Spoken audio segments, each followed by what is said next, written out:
La niñita lloró suplicando. «Solo una cucharada. Él no ha comido en 3 días». El tazón vacío, las trenzas rubias pegadas a las mejillas, la voz que temblaba como si cada sílaba pudiera quebrarse en el aire. Esa imagen atravesó como una cuchilla el pecho del hombre rubio que acababa de bajar del automóvil oscuro.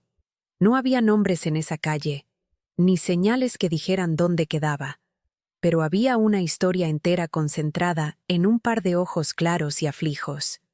El hombre, conocido por su patrimonio y por su manera de quien no se conmueve fácilmente, sintió el pasado tocarle el hombro.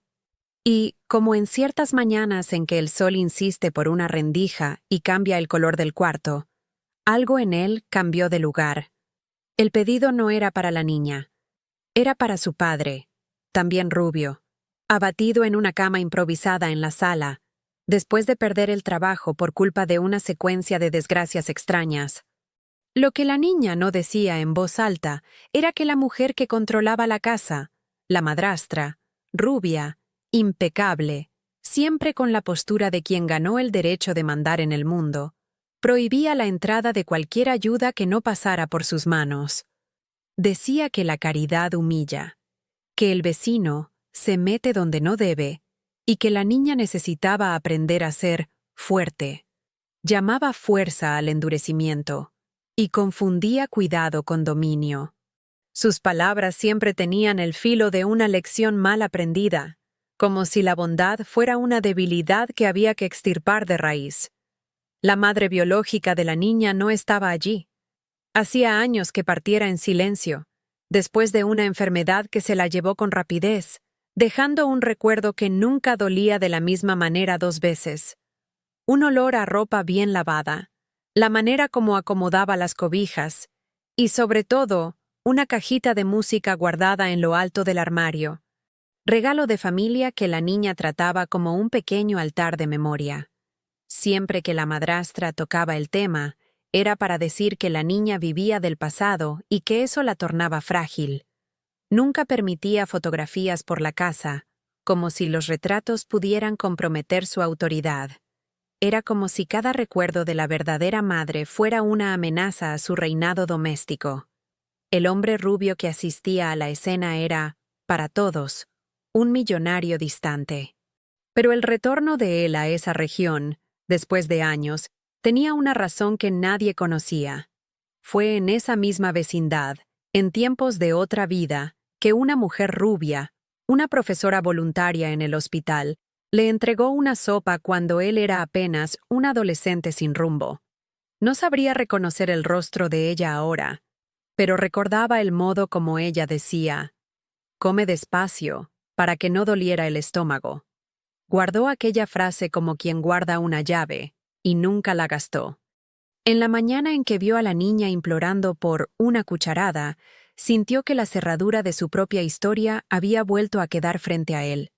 Se acercó con cuidado, como quien pisa en un piso agrietado.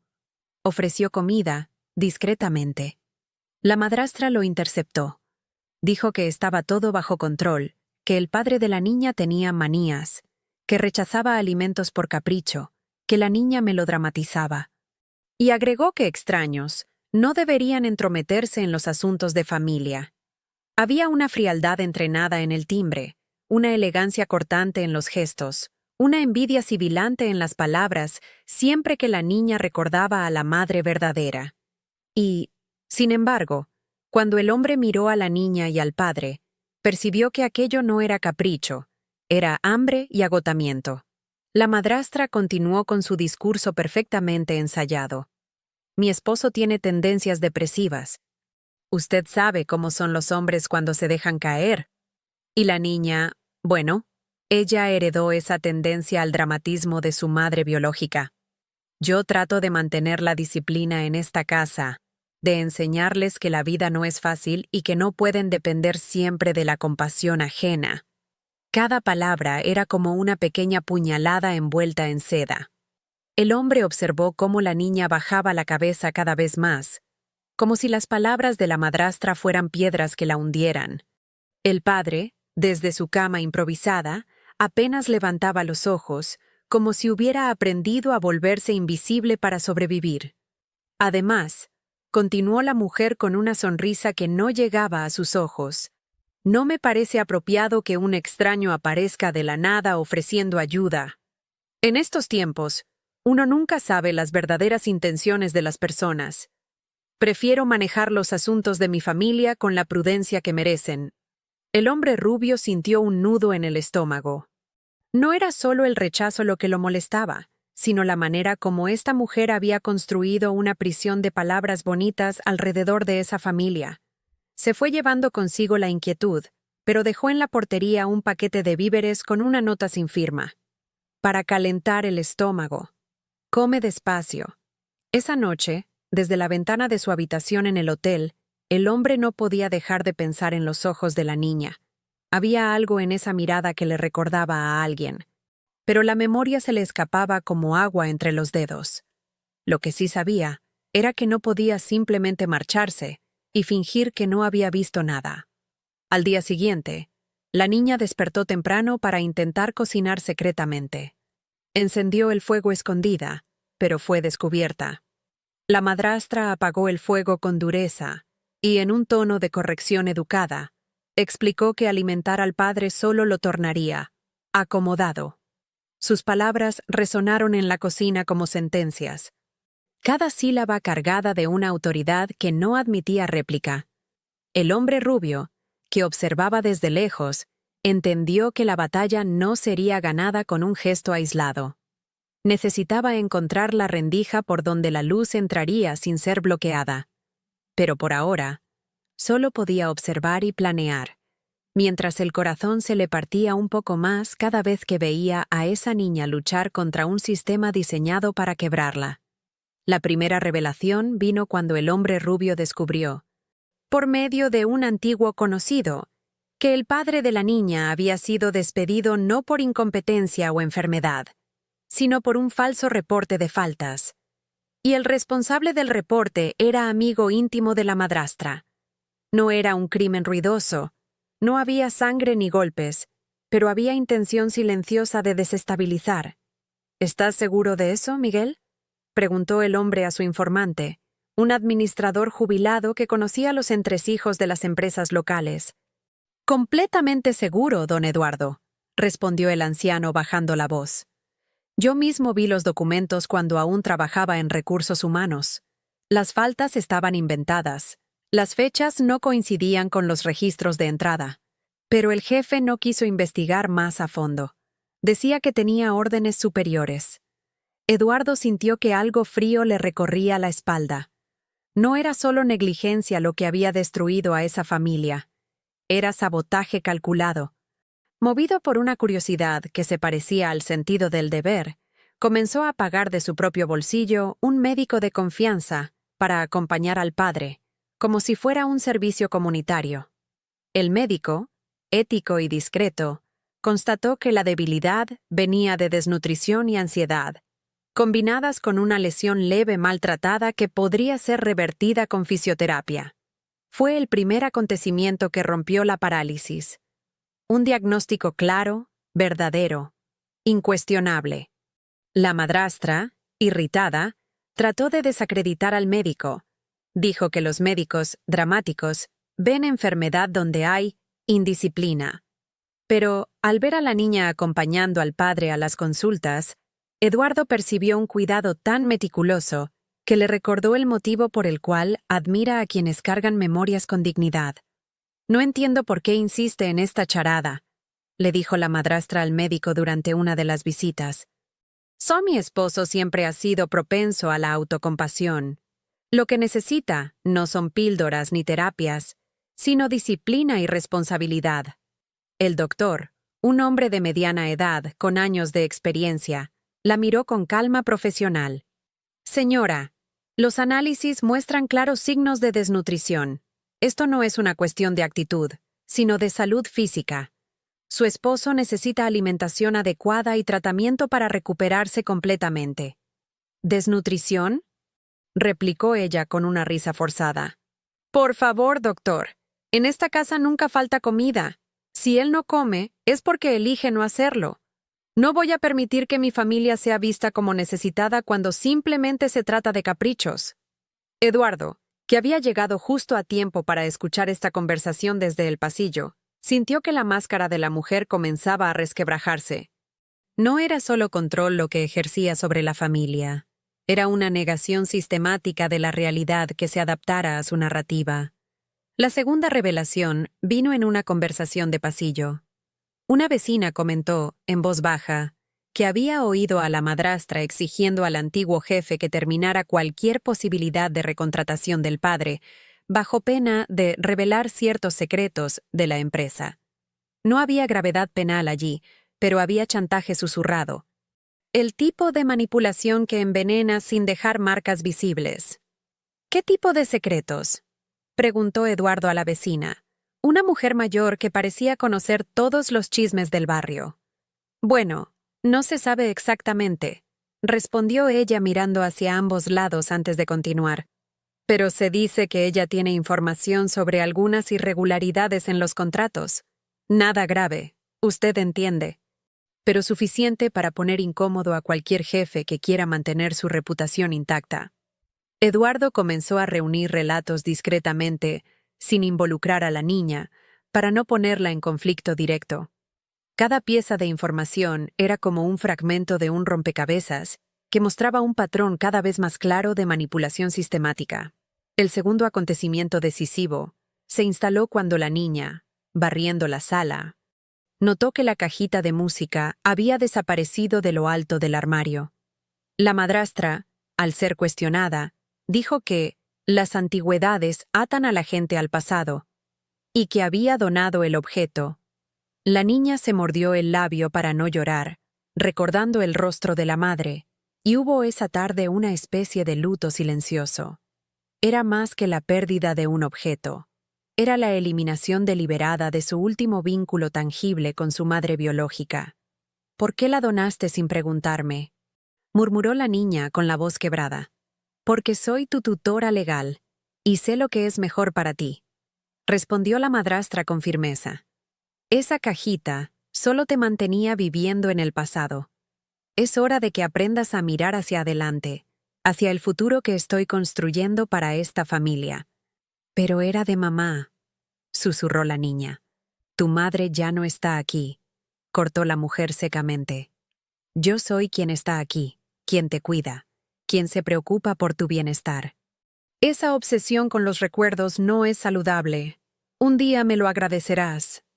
Eduardo, informado sin querer por un comentario de un coleccionista de la región, descubrió que la cajita había sido llevada a una tienda de empeños. La rescató sin alardes y, en un gesto calculado, la dejó nuevamente en el armario, envuelta en tela clara, con una nota. Algunos recuerdos son cimientos. Cuando la niña encontró la cajita de vuelta en su lugar, sus ojos se llenaron de lágrimas de alivio. Tocó la superficie delicadamente, como si fuera el rostro de su madre, y por primera vez en meses, sonrió genuinamente. No sabía quién había sido su benefactor anónimo, pero sentía que no estaba completamente sola en el mundo. La tercera revelación llegó cuando la madrastra, desconfiando de la interferencia invisible, decidió pedir judicialmente la custodia unilateral de la niña, alegando que el padre era incapaz y que los recuerdos del pasado le impedían progresar. Eduardo, que prefería actuar sin aparecer, percibió que la discreción ya no salvaría a nadie más. Buscó un abogado especializado en familia y comenzó a hacerse cargo de los gastos de una defensa que garantizara al padre el derecho al tratamiento y a la niña el derecho de permanecer con quien la amaba y cuidaba. Esto va más allá de una simple disputa de custodia, le explicó el abogado a Eduardo durante su primera consulta. Esta mujer ha construido todo un sistema para aislar y controlar a esta familia. Si no actuamos pronto y con estrategia, podría conseguir lo que busca. ¿Qué necesitamos para detenerla?, preguntó Eduardo. Evidencia, mucha evidencia, y testimonios creíbles que demuestren que ella no actúa en el mejor interés de la niña, sino en el suyo propio. La niña, sin entender la dimensión de lo que se tramaba, Solo sabía que necesitaba vigilar la sonrisa de la madrastra, porque sonrisas así nunca venían solas. Había aprendido a leer las señales. Cuando la mujer sonreía de cierta manera, algo malo estaba por suceder. Esa noche, mientras la niña fingía dormir, escuchó a la madrastra hablar por teléfono con alguien. No, no te preocupes. Una vez que tenga la custodia completa, podremos proceder con los planes. La casa tiene buen valor, y con el padre fuera del camino. Sí, exactamente. Todo será mucho más simple. La niña sintió un frío que le llegó hasta los huesos. No entendía completamente de qué hablaba la madrastra, pero sabía instintivamente que se trataba de algo que terminaría separándola de su padre para siempre. El tercer acontecimiento transformador fue un sobre olvidado en el fondo de un cajón. Una carta de la madre biológica, escrita en sus últimos días, en la que pedía que su hija fuera siempre tratada con paciencia, que sus recuerdos fueran respetados y que la gentileza fuera la medida de todo. La letra inclinada traía una frase que le resultó familiar a Eduardo. Come despacio, para que no duela. Sintió un calor detrás de los ojos. Era la misma frase que había escuchado, adolescente, en la cama del hospital. Con la carta en la mano, entendió la conexión invisible. La madre de la niña había sido la voluntaria que lo marcó para siempre. Dios mío, murmuró Eduardo, leyendo y releyendo las palabras manuscritas. Era ella. Era realmente ella. La carta continuaba. Mi pequeña estrella, si algún día lees estas líneas, quiero que sepas que el amor verdadero no se impone, se ofrece, no se exige, se cultiva.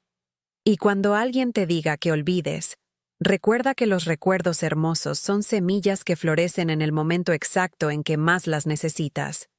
Come siempre despacio, mi niña, para que no te duela el estómago ni el corazón. Eduardo se sentó pesadamente en una silla, sintiendo el peso de una coincidencia que parecía demasiado perfecta para ser casual. La mujer que había salvado su vida de adolescente era la madre de la niña que ahora él intentaba proteger. Era como si el universo hubiera tejido un hilo invisible que conectara dos momentos de dolor y esperanza a través de los años. Decidió, sin embargo, no revelar la conexión de inmediato. Temía que la madrastra usara la información para distorsionar todo. Prefirió fortalecer lo que era más frágil: los ingresos. Consiguió, por medio de su red, un trabajo remoto y honesto para el padre, algo compatible con su antigua experiencia, con horarios flexibles, que pudiera hacerse durante la rehabilitación. ¿Un trabajo remoto?, preguntó el padre con incredulidad cuando Eduardo le explicó la propuesta. Pero, ¿quién va a confiar en alguien como yo? Hace meses que no trabajo. Mi reputación está manchada. Su reputación fue manchada injustamente, respondió Eduardo con firmeza. Y hay personas que saben distinguir entre la verdad y la calumnia. Esta empresa valora la experiencia y la honestidad por encima de los chismes. La madrastra trató de sabotear, escondiendo computadora y documentos. Pero a cada obstáculo, Eduardo encontraba una vía alternativa, legal y clara.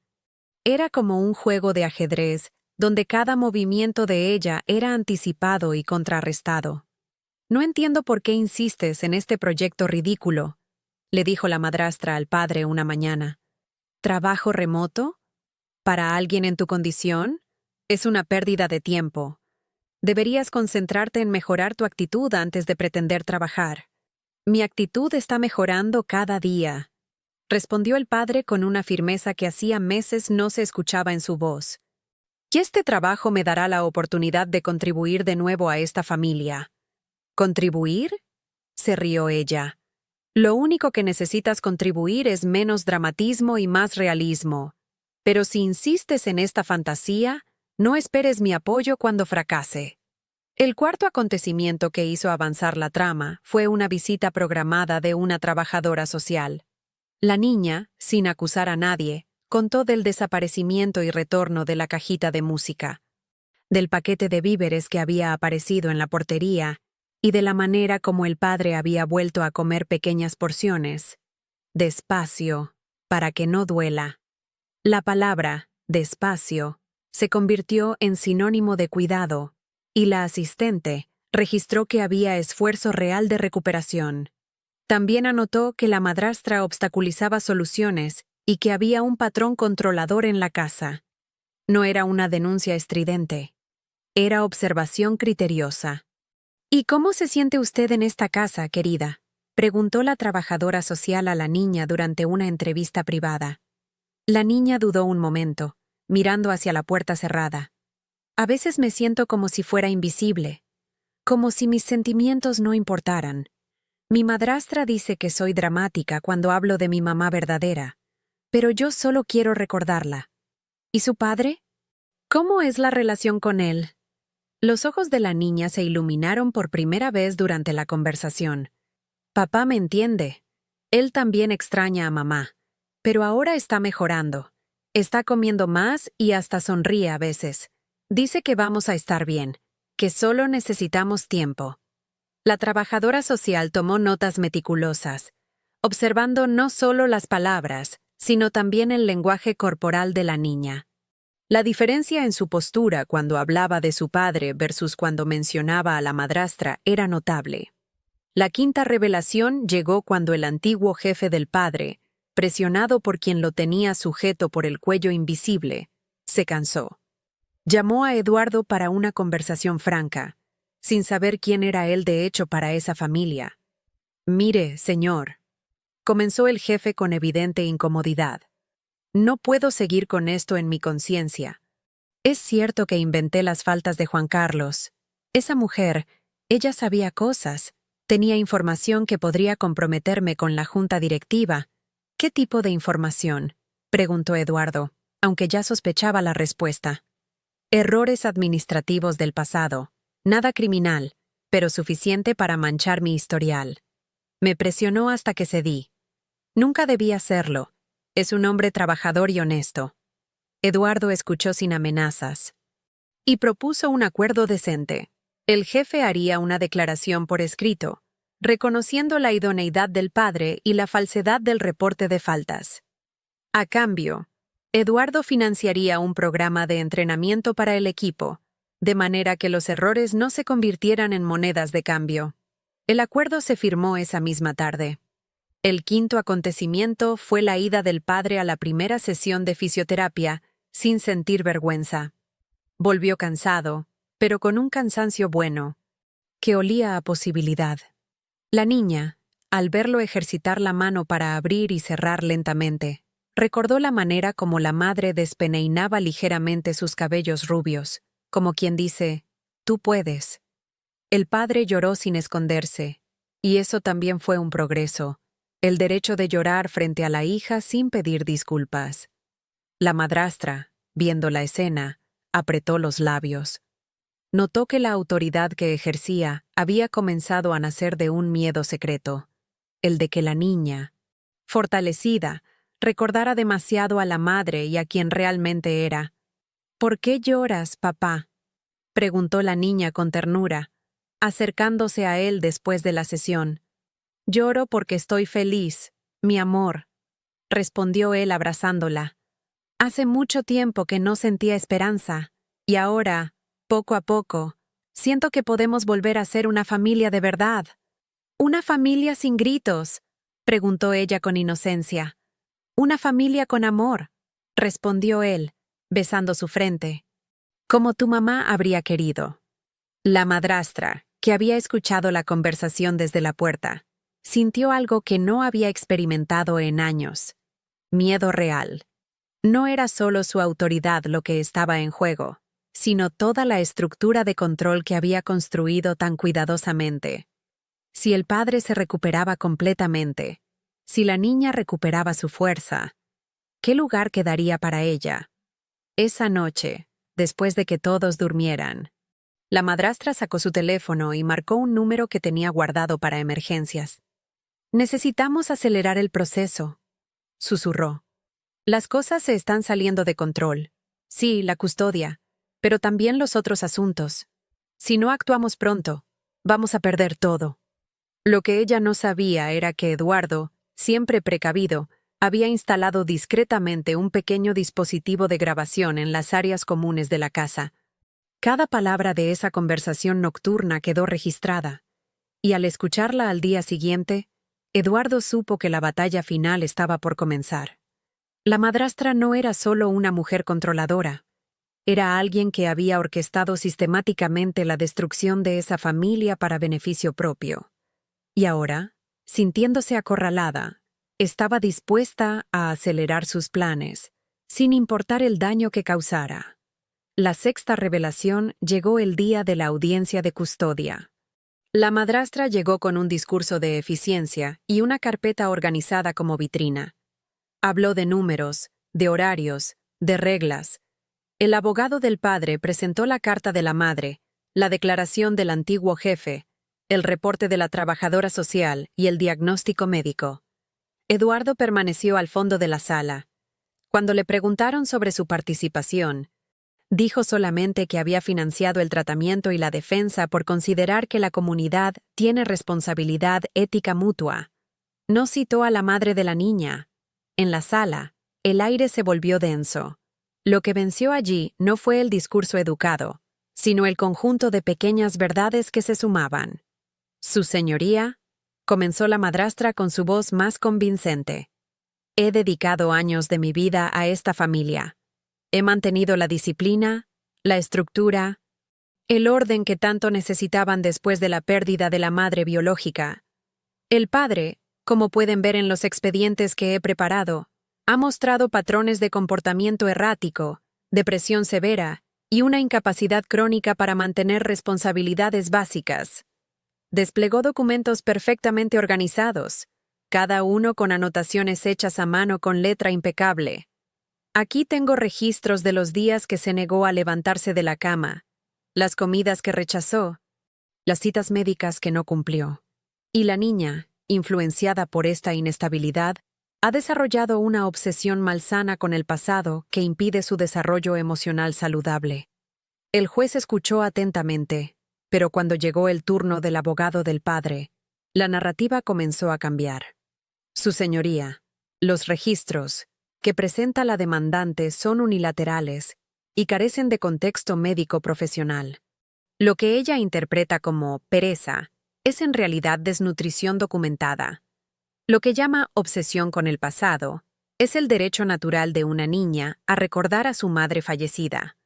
Presentó el diagnóstico médico que mostraba deficiencias nutricionales severas, no caprichos alimentarios.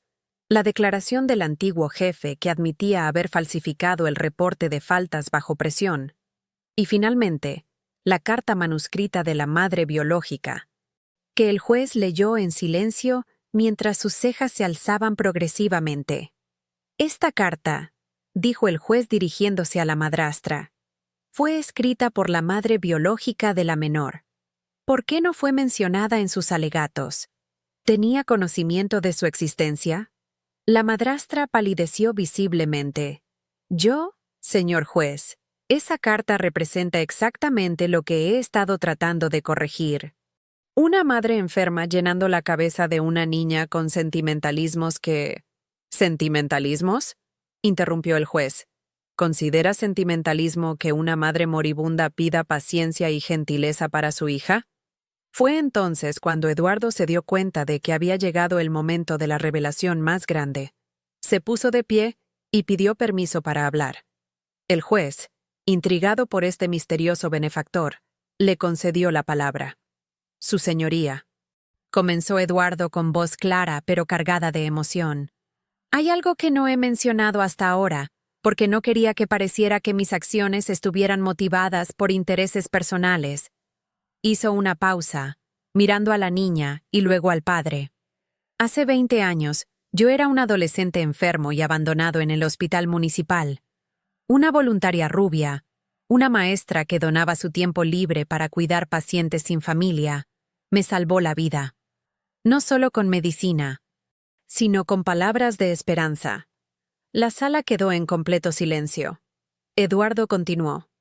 Esa mujer me enseñó a comer despacio para que no me doliera el estómago. Me enseñó que la gentileza no es debilidad, sino fuerza. Nunca supe su nombre completo, pero guardé sus palabras como un tesoro durante todos estos años. Sacó la carta de la madre y la levantó para que todos pudieran verla. Cuando leí esta carta por primera vez, reconocí inmediatamente la frase: come despacio, para que no duela. Era exactamente lo que me había dicho aquella voluntaria hace 2 décadas. La madre de esta niña fue quien me salvó la vida cuando yo era apenas un muchacho sin esperanza. La niña se puso de pie bruscamente, con lágrimas corriendo por sus mejillas. ¿Usted conoció a mi mamá?, preguntó con voz quebrada. Eduardo asintió, sus propios ojos húmedos.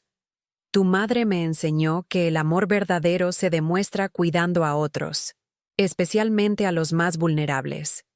Cuando te vi pidiendo una cucharada para tu padre, supe que tenía que honrar su memoria ayudándote.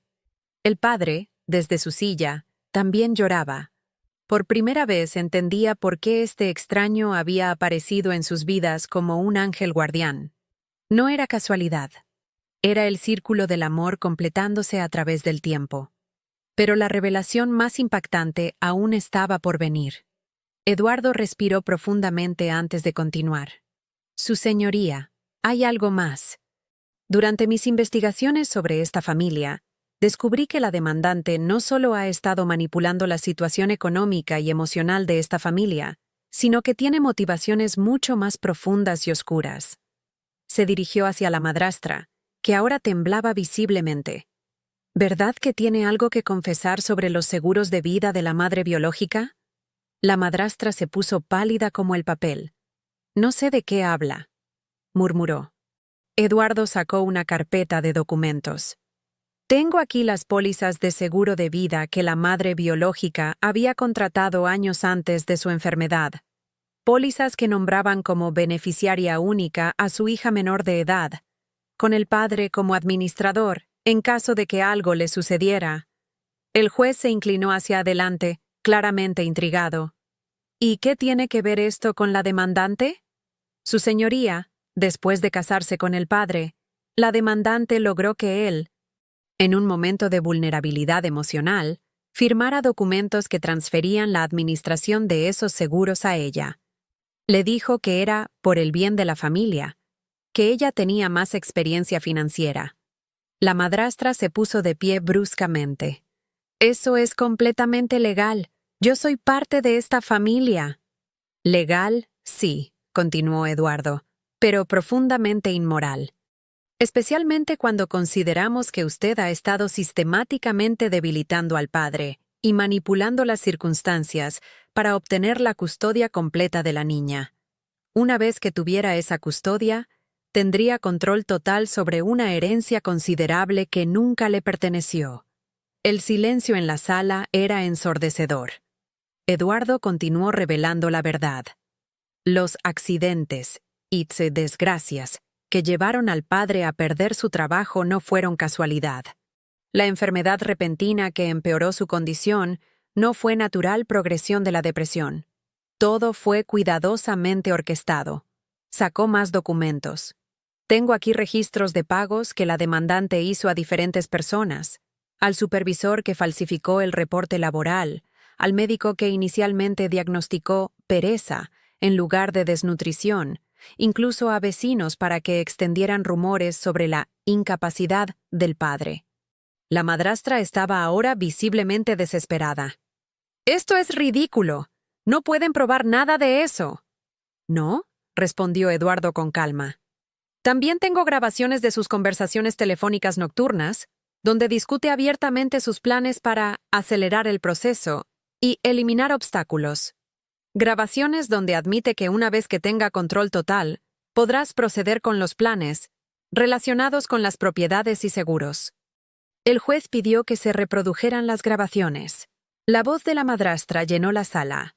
«No, no te preocupes. Una vez que tenga la custodia completa, podremos proceder con los planes. La casa tiene buen valor, y con el padre fuera del camino.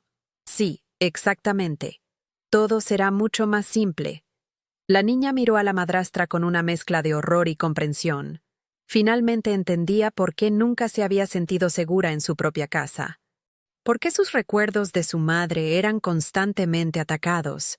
¿Por qué su padre había sido sistemáticamente debilitado? Su señoría, dijo Eduardo con voz firme.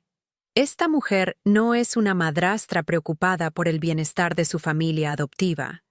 Es una manipuladora calculadora que ha estado ejecutando un plan a largo plazo para apropiarse de la herencia que legítimamente pertenece a esta niña, usando el sufrimiento y la vulnerabilidad de una familia en duelo como herramientas para sus propios fines. El juez, visiblemente impactado por las revelaciones, se dirigió a la madrastra. ¿Tiene algo que decir en su defensa sobre estas acusaciones? La mujer, viendo que su cuidadosamente construida fachada se desmoronaba por completo, finalmente mostró su verdadero rostro. Todo lo que hice fue por esta familia. Los encontré destruidos, sin rumbo, viviendo en el pasado. Yo les di estructura, orden, un futuro. ¿Un futuro para quién?, preguntó el juez. La respuesta nunca llegó, porque en ese momento la madrastra se desplomó en su silla, finalmente vencida por el peso de sus propias mentiras y manipulaciones. La verdad había salido a la luz de la manera más dramática posible, pero también de la más justa. Eduardo se acercó a la niña y le tendió la mano. Tu madre estaría muy orgullosa de lo fuerte que has sido, le dijo suavemente. Y ahora, finalmente, puedes honrar su memoria viviendo la vida que ella quería para ti, llena de amor, respeto y gentileza verdadera. El juez concedió al padre el derecho de custodia, bajo acompañamiento periódico, y restringió la interferencia de la madrastra a visitas previamente acordadas, dejando claro que la niña no sería separada de su referencia afectiva. Además, ordenó una investigación completa sobre los seguros de vida y las manipulaciones financieras, congelando temporalmente todos los activos hasta que se esclareciera la situación legal. La madrastra fue escoltada fuera de la sala, pero no antes de lanzar una mirada de puro veneno hacia Eduardo, la niña y el padre. Esto no termina aquí, murmuró, pero sus palabras sonaron más a desesperación que a amenaza. Su reino de manipulación había llegado a su fin.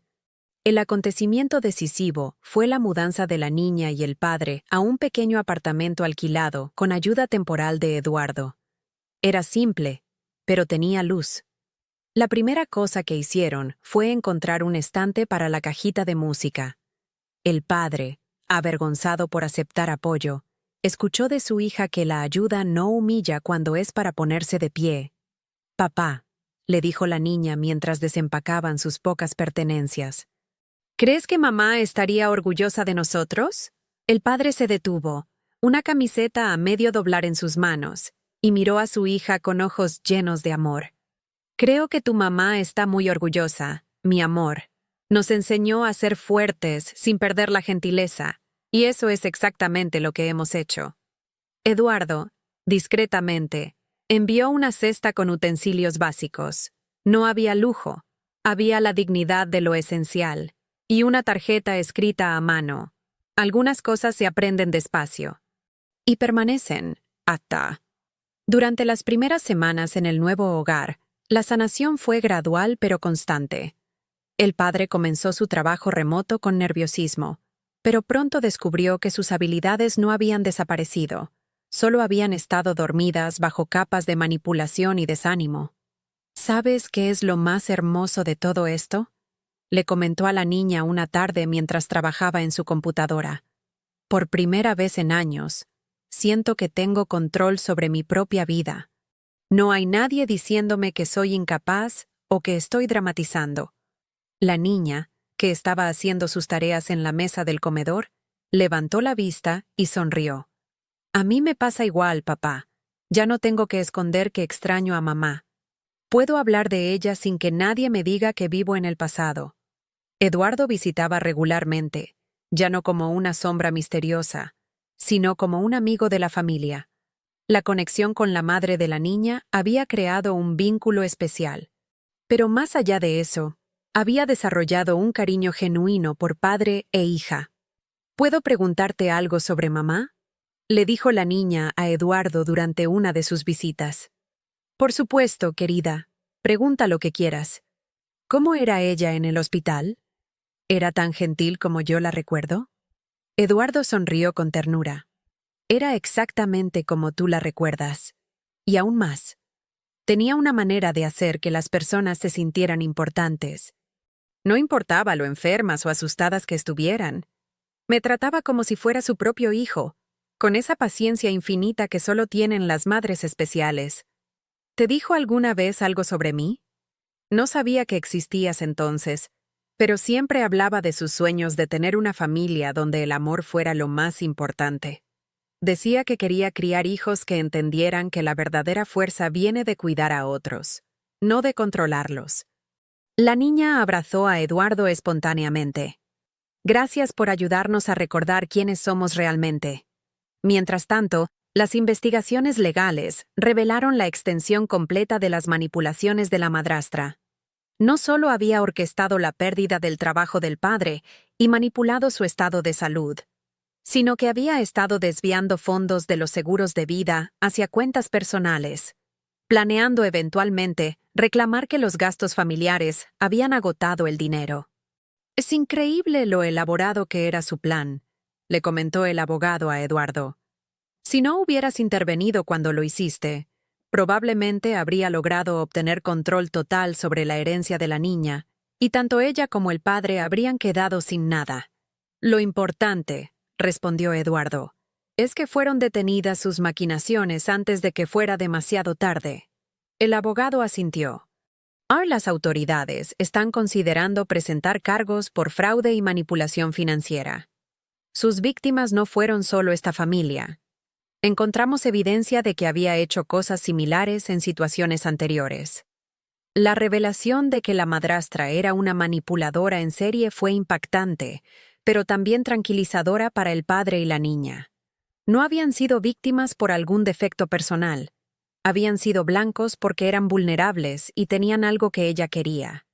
La rutina en el nuevo hogar se estableció gradualmente. 3 veces por semana, el padre trabajaba en su proyecto remoto. 2 veces tenía fisioterapia. Por las noches, la niña estudiaba con la ayuda de una vecina paciente. Eduardo ayudó a montar un pequeño taller doméstico, para que el padre pudiera, poco a poco, retomar un oficio antiguo que le daba placer, nada grandioso, pero suficiente para construir autoestima. Mira lo que hice hoy.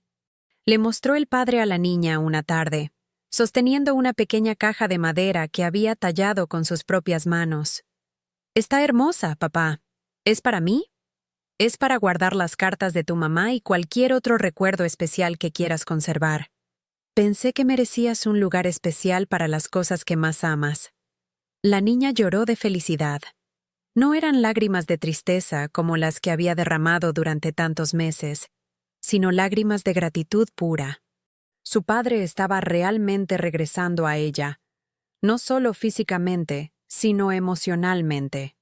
Eduardo observaba estos momentos desde cierta distancia, sintiendo una satisfacción profunda que no tenía que ver con el dinero o el reconocimiento, sino con ver florecer de nuevo la vida donde antes había solo supervivencia. Una tarde, mientras los 3 cenaban juntos, una tradición que se había establecido naturalmente, la niña hizo una pregunta que sorprendió a todos. Eduardo, ¿tú tienes familia? Eduardo se detuvo a mitad de un bocado. No, querida. Nunca me casé. Nunca tuve hijos propios. ¿Te sientes solo? Me sentía solo, respondió con honestidad. Hasta que los conocí a ustedes. Ahora siento que tengo la familia que siempre quise tener, la que tu mamá me ayudó a imaginar cuando era joven. El padre extendió su mano sobre la mesa y la puso sobre la de Eduardo. Nosotros también te consideramos familia. No solo por lo que has hecho, sino por quién eres. Mamá de la niña sabía elegir bien a las personas que tocaba con su bondad. Esa noche, por primera vez en años, los 3 se sintieron completos. No porque faltara dolor o porque todos los problemas hubieran desaparecido, sino porque habían encontrado la manera de transformar ese dolor en algo constructivo, en amor que se multiplica en lugar de amor que se controla. Un año después, la transformación era completa pero no espectacular. No había fuegos artificiales ni celebraciones grandiosas. Había algo mucho más valioso: paz verdadera. La pequeña empresa familiar que habían creado alrededor del oficio del padre prosperaba modestamente. Era trabajo continuado, con planilla, con plazos, con el aprendizaje de equivocarse sin derrumbarse. La niña, ahora con el cabello recogido con una cinta simple, había crecido no solo en estatura, sino en confianza. Sus notas en la escuela mejoraron dramáticamente una vez que no tuvo que cargar con el peso de ser constantemente cuestionada en casa. Había hecho amigos nuevos y, lo más importante, había aprendido a hablar de su madre sin miedo. ¿Sabes qué me dijo la maestra hoy?, le contó a su padre una tarde después de clases. ¿Qué te dijo, mi amor? Que escribí la mejor composición de la clase sobre las personas que admiramos. Escribí sobre mamá y sobre ti. Y sobre cómo el amor verdadero es como una semilla que sigue creciendo, incluso después de que la persona que la plantó ya no esté con nosotros. El padre sintió un nudo en la garganta. ¿Y qué más dijiste en tu composición? Dije que mamá me enseñó que los recuerdos hermosos no son cadenas que nos atan al pasado, sino alas que nos ayudan a volar hacia el futuro. Y que tú me enseñaste que está bien caerse, siempre y cuando uno se levante con más amor que antes. Esa tarde, como muchas otras, Eduardo llegó para la cena. Se había convertido en una tradición sagrada. Cada domingo, los tres se reunían alrededor de la mesa modesta pero llena de amor. No había manteles caros ni vajilla fina, pero había algo infinitamente más valioso: conversaciones genuinas, risas espontáneas y la música suave de la cajita que ahora presidía orgullosa desde su estante. «Tengo noticias», anunció Eduardo mientras servían la sopa que el padre había preparado con sus propias manos. «¿Buenas noticias?», preguntó la niña con los ojos brillantes. «Las mejores. Los seguros de vida de tu mamá finalmente fueron completamente restituidos. Todo el dinero que había sido manipulado está de vuelta donde debe estar, en una cuenta de fideicomiso para tu educación y tu futuro». El padre se emocionó. «No sé cómo agradecerte todo lo que has hecho por nosotros, Eduardo». «Sin ti». «Sin ustedes», lo interrumpió Eduardo suavemente. «Yo habría seguido siendo un hombre rico pero vacío. Tu esposa, la madre de esta preciosa niña, me salvó la vida cuando era joven.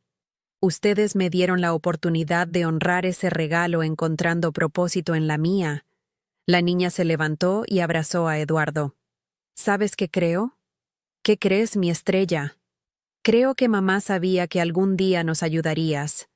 Creo que cuando te cuidaba en el hospital, ya estaba cuidando de nosotros también, porque sabía que tú guardarías sus palabras en tu corazón hasta que las necesitáramos».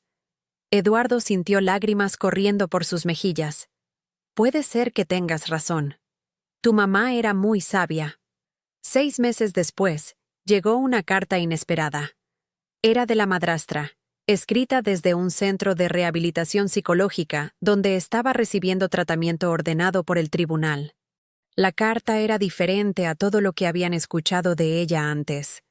«Querida niña y Juan Carlos, sé que no merezco perdón, y no escribo esta carta esperándolo. Escribo porque finalmente entiendo el daño que causé. En terapia he aprendido que mi necesidad de controlar venía de mi propio miedo al abandono, pero eso no excusa las cosas terribles que hice.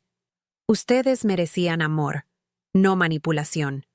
La madre de la niña era una mujer extraordinaria, y yo, en mi inseguridad, traté de borrar su memoria porque temía no poder competir con ella. Espero que puedan sanar completamente y que la niña crezca conociendo la verdad. Que su madre fue una persona maravillosa, cuyo amor sigue vivo en cada acto de bondad. No pido una respuesta.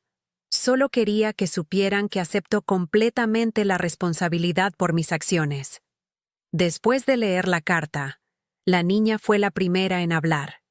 Me alegra saber que ella está recibiendo ayuda. Espero que encuentre la paz que nunca pudo encontrar cuando estaba con nosotros. El padre miró a su hija con admiración. Eres muy sabia para tu edad, mi amor. Tu mamá estaría muy orgullosa de tu corazón generoso. Eduardo asintió. El perdón no significa olvidar o permitir que nos lastimen de nuevo.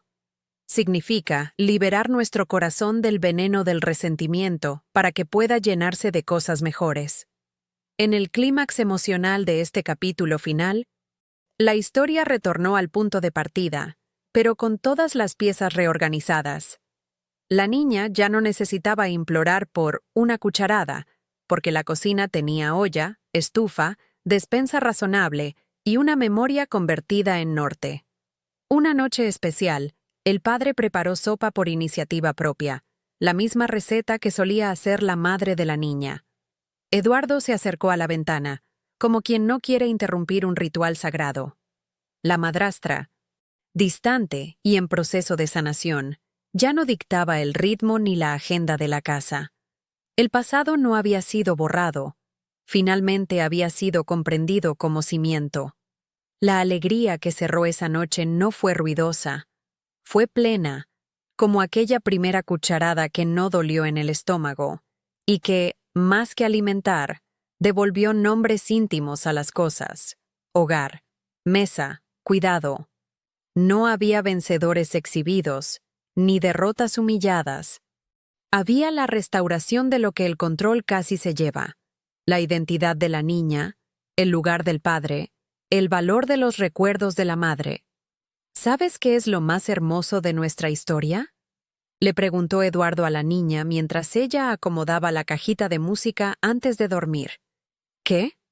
Que tu mamá sigue aquí con nosotros, no físicamente, pero en cada palabra gentil que dices, en cada vez que tu papá cocina con amor, en cada momento en que elegimos cuidarnos mutuamente en lugar de controlarnos. Ella plantó semillas de bondad que siguen floreciendo. La niña abrazó la cajita contra su pecho. Y seguirán floreciendo siempre, ¿verdad? Siempre, confirmó Eduardo. Porque el amor verdadero es lo único en este mundo que se multiplica cuando se comparte. En el final, Eduardo entendió que la fortuna, cuando no se dobla para caber en el gesto correcto, se pierde como papel al viento. Y que su retorno, anunciado por otros como capricho de alguien aburrido, era en verdad un retorno a su propio origen, a la voz que le enseñó a comer despacio para no doler y a cuidar sin exigir espectáculo. La historia siguió siendo real, hecha de recibos, citas programadas, pequeñas victorias y recaídas controladas. En cada nueva sopa, la niña repetía el ritual aprendido: probar primero en la punta de la cuchara, para garantizar que la temperatura no lastimara. En cada nuevo pedido del taller, el padre verificaba 2 veces la medida, para que el producto llegara perfecto. En cada nueva carta, Eduardo escribía con la misma paciencia de quien habla con alguien que no tiene prisa. Y cuando el viento pasaba por la ventana, la cajita de música parecía acompañar, recordando que lo que fue bien cuidado no se pierde. Se transforma en parte de quien uno es. Y así, en esa casa que ya tenía nombres propios: Esperanza para la niña, Juan Carlos para el padre, Eduardo para el benefactor, se consolidó un final feliz que no necesitó fuegos artificiales. Necesitó coherencia. Un final feliz conquistado después de pruebas que exigieron no bravatas, sino persistencia. Un final feliz que no olvidó a la madre verdadera, porque solo recordándola fue posible construir cualquier cosa que valiera la pena.